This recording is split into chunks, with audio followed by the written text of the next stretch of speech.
पंचक्रोश पंचवटी उल्हास तिघांच्याही पोटी उठाउठी निघाली। हो, साधू हे कसे असतात? आनंददायी असतात, दुसऱ्याच्या जीवनाचं कल्याण करणारे असतात।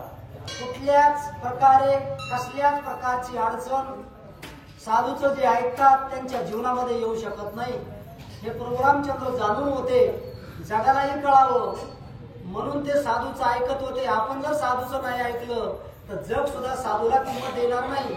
म्हणून प्रभू रामचंद्र स्वतःच्या मनाने काहीच करीत नव्हते, वानराचा विचार घेतल्याशिवाय कुठलंच कार्य करीत नव्हते। देव होते पण माणसं माणसाचा विचार घेत नाहीत, म्हणूनच माणसं जिथं तिथं ठेसा खातात।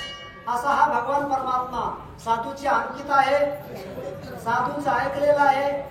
पंचवटी ही म्हणजे नदीच्या किनारी आहे, पवित्र अशी गंगा नदी सर्व तीर्थामध्ये श्रेष्ठ आहे। त्या नदीच्या तीरावर रमणीय ते क्षेत्र दंडकारण्याचा भाग 5 वटाचा समूह आहे।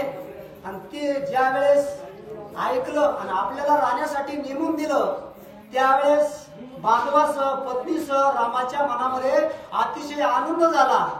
सांगितलेलं ठिकाण मी कधी पाहिल, त्या ठिकाणी मी जाऊन कधी राहील अशी तळमळ जीवाला भगवान परमात्म्याच्या लागलेली आहे। आणि तो मार्ग लक्षून वाटचाल त्या ठिकाणी प्रभू रामचंद्र करू लागलेली आहे। अरुण वारू ऋण संगम प्राप्ती मिनली प्राची सरस्वती तीर्थ पावन त्रिजगती आवडे वस्ती श्रीराम। हो, देवाला ती वस्ती अगस्ती मुनी महाराजांनी सांगितली राहण्यासाठी म्हणून आवडली।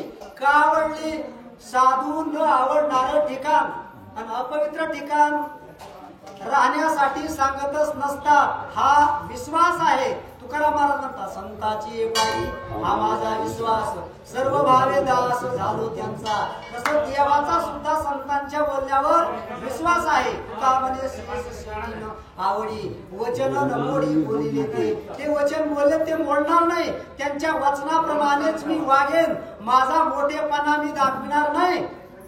हे भगवान परमात्मा दावतात, पण माणसं स्वतःचा मोठेपणा सोडित नाहीत, म्हणूनच घोटाळे खातात। अशा प्रकारची अवस्था आहे रमणीय अशा ठिकाणी। का त्या पंचवटीला एवढी पवित्रता आली? का तेच वनवास राहिलेला पूर्ण करण्यासाठी स्थान त्या अगस्ती महाराजांनी रामाला राहण्यासाठी नेमून का दिलं? तिथं आहे त्रिवेणी संगम। एक गंगा नदी पवित्र आहे, त्या गंगा नदीला जर दुसरी तशीच पवित्र नदी जर येऊन मिळत असेल आणि त्या दोन्हीचा संगम झाला म्हणून तिसरीला आनंद झाला, म्हणून तिसरी जर तिथं येऊन मिळत असेल, एक साधू महान आहे तुकाराम महाराज आणि त्या तुकाराम महाराजाला ज्ञानेश्वरांची जोड मिळाली आणि ज्ञानेश्वराला जर एकनाथाची जोड मिळाली तर दूध सरकारा योग आहे ना। मग असा तो योग होता आणि त्या ठिकाणी रामाला वसतिस्थान अगस्ती महाराजांनी नेमून दिलं होतं। अरुणा वरुणा प्राची सरस्वती या नद्याचा संगम पंचवटीला नाशिकला झालेला आहे आणि त्या ठिकाणी आपल्याला राहायला मिळणार आहे। आणि त्या त्रिवेणी संगमाची आंघोळ लोकांना वर्षातून एकदा होणार, मला रोज होणार आहे।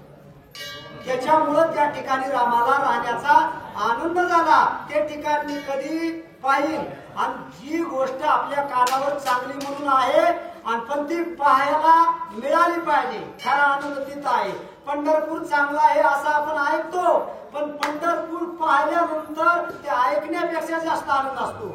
म्हणून देवाला पाहण्याचा आनंद आहे, ऐकून आनंद झालाय, आता पाहण्याचा आनंद आहे। म्हणून देव तिकडं लक्ष देऊन ती वाट धरून निघाले। काय निघाले?